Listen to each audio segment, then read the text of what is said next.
교수님, 마카롱 좋아하시죠? 달달한 거 좋아하지? 제가 이따 챙겨갈게요.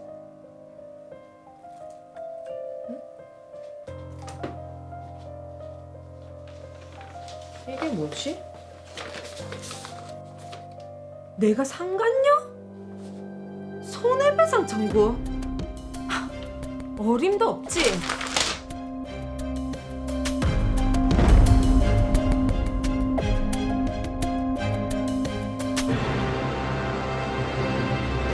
교수님, 왔나? 또 공부하고 계셨죠? 그러다 몸 상하신다니까요.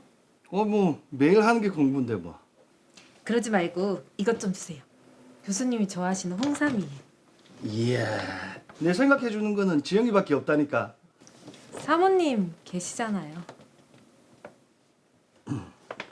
근데 저 모르는 게 있어서 이것 좀 봐주세요. 이게 누가 들어오면 어쩌려고요. 아니 교수가 제자 공부를 가르쳐 준다는데 뭘.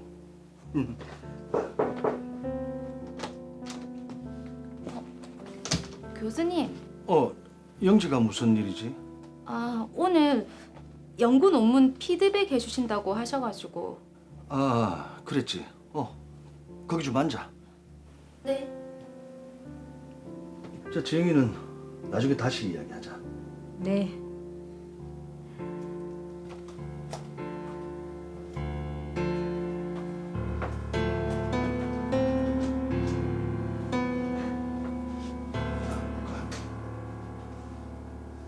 영지쌤. 지영쌤, 아직 안 갔어요? 오랜만에 얼굴 봤는데 커피라도 한잔 하려고 그랬지. 네.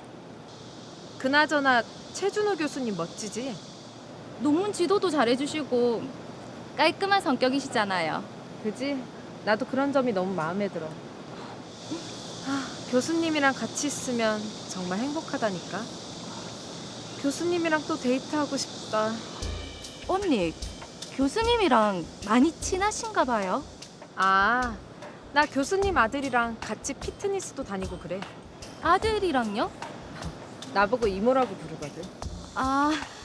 네. 그럼 커피 한잔 하러 갈까? 네.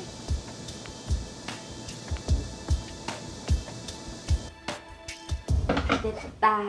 교수님이 좋아하는 메뉴니까 괜찮겠지. 그나저나 교수님 왜 안 오시지? 집에를 오나요? 보통 관계가 아닌 것 같습니다.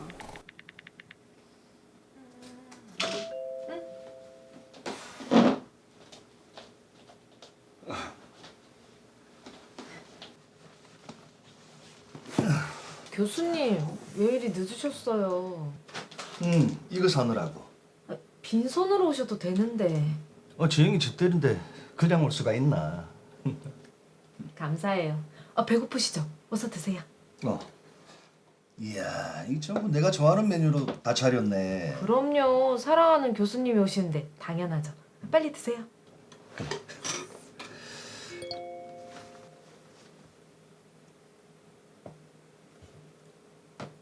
사모님이세요? 그 신경 쓰지 마라. 우리끼리 즐거운 시간 보내면 되지 뭐. 네, 빨리 드세요. 먹자. 맛있겠다. 전화를 끊어? 요즘 계속 늦게 오고 선물도 받아오고 이 학생이라 바람난 거 아니가?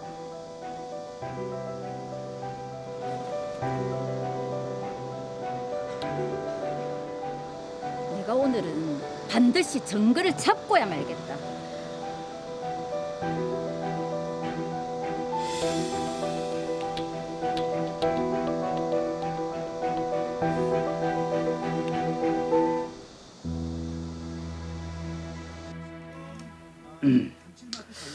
우리 결혼식은 언제 할까? 자기 걔 않겠나? 나는 애도 둘이나 있고. 괜찮다. 모르고 만난 것도 아닌데. 복잡하네요. 진짜 자기 고맙다.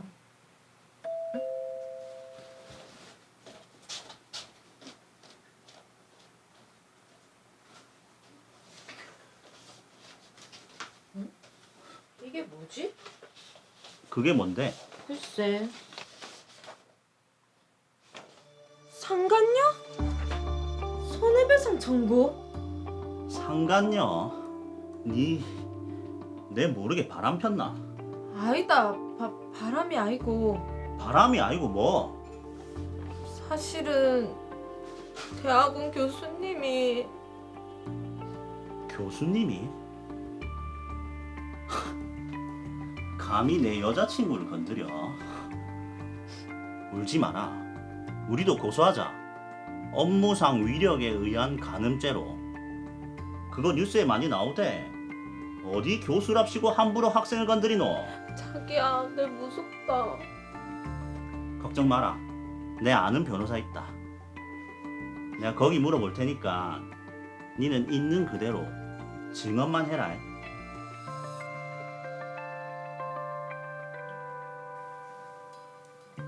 여보세요?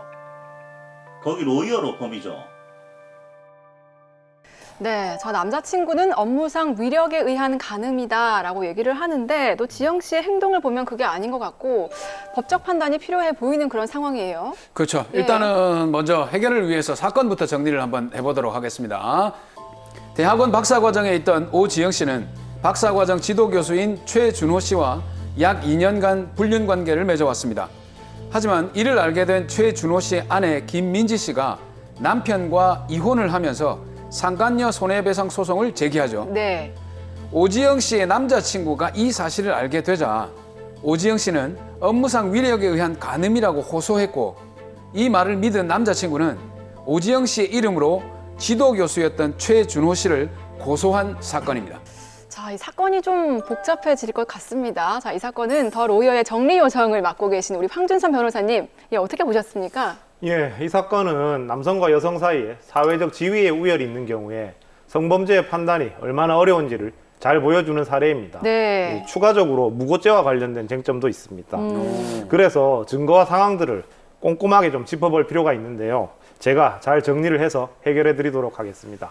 자, 먼저 오지영 씨는 남자친구에게 이게 업무상 위력에 의한 간음이다 이렇게 주장을 했는데 업무상 위력에 의한 간음이다라는 것이 입증을 되기 위해서는 어떤 요건이 필요합니까? 예, 우선 이 법에서 정하고 있는 업무상 위력에 의한 간음 규정을 보면 네. 형법 제303조에서 업무, 고용, 기타 관계로 인하여 자기의 보호 또는 감독을 받는 사람에 대하여 위계 또는 위력으로서 간음한 자는 7년 이하의 징역 또는 3천만 원 이하의 벌금에 처한다라고 규정하고 있습니다. 네. 근데 여기서 이제 중요한 게 위력이잖아요, 위력. 예. 위력이라는 말을 우리가 평상시에 쓰지는 않는 단어거든요. 그렇죠. 이게 판단 기준이라는 게 있습니까? 예, 우선 이 법률상 용어로서의 위력이란 것은 피해자의 자유의사를 제압하기에 충분한 힘을 의미합니다. 그 힘이 유형적인 것이든 무형적인 것이든 그것은 구분하지 않습니다. 네. 따라서 반드시 직접적인 물리력을 행사한 경우뿐만이 아니라 행위자의 사회적이나 경제적인 지위나 권력을 이용하는 것도 충분히 가능하다고 보는 것이지요.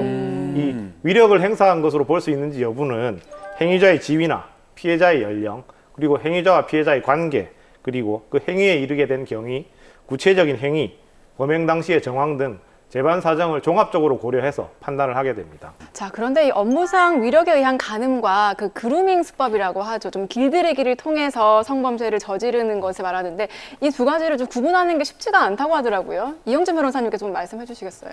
이건 주로 아동, 청소년 혹은 성적 주체성이 미숙한 피해자를 대상으로 해서 심리적 길들이기를 하는 현상을 의미합니다. 네. 피해자에게 접근해서 신뢰감을 쌓은 다음에 피해자로 하여금 가해자에게 의존하게 하고, 그리고 정서적으로 종속하게 하는 과정을 거쳐서 네. 최종적으로는 피해자로 하여금 가해자의 그런 성적 학대를 범죄로 인식하지 못하고 자연스럽게 받아들이도록 하는 그런 과정을 거치는 것으로 범죄학자들은 파악하고 있습니다. 더 악랄한 방법이네요. 그러네. 지금 이 사건만 봐도 교수가 제자를 가르치면서 길들였다고 본다면은 그루밍에 연관된 사건이라고 볼 수 있는 겁니까?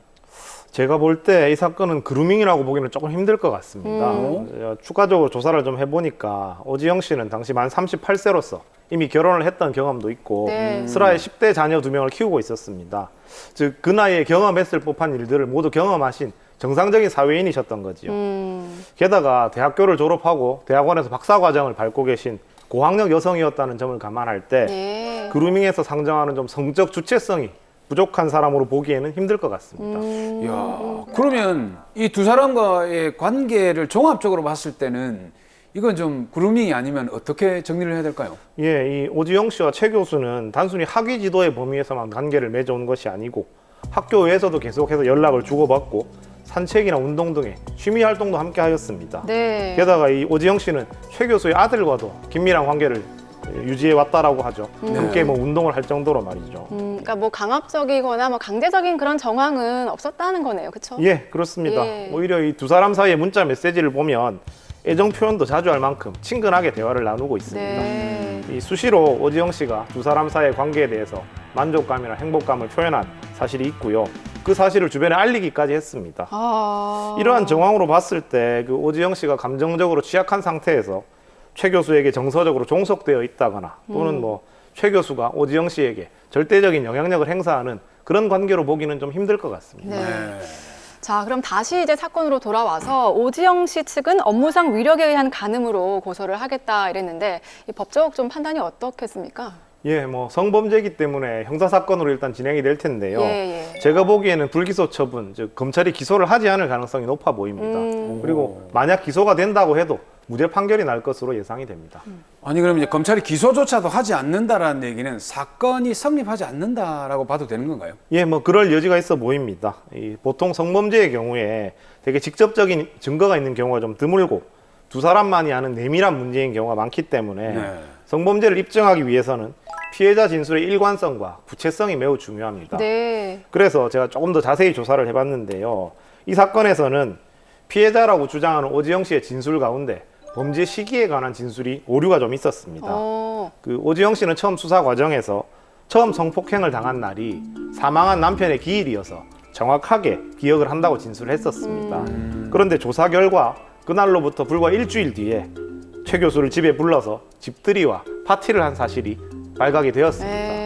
그러자 이제 오지영 씨는 첫 범죄 시점에 대한 진술을 정정하게 되는데 이러한 사정은 누가 봐도 좀 쉽게 납득하기 힘든 사정으로 볼 것입니다. 아, 그러니까 진술이 왔다 갔다 하니까 아무래도 이게 거짓일 가능성이 있다 이런 거네요. 신빙성이 그렇죠. 없네요. 네. 그리고 양 당사자의 평소 관계도 매우 중요한데요.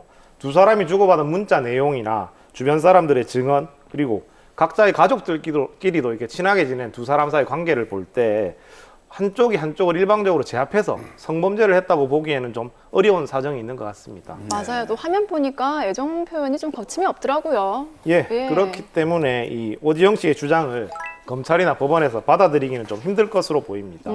게다가 오지영 씨는 이전에 최 교수의 아내에게 당한 상간녀 소송에서도 패소를 하게 되는데요. 이 부분도 두 사람의 관계를 증명하는데 일정 부분 역할을 할 것으로 보입니다.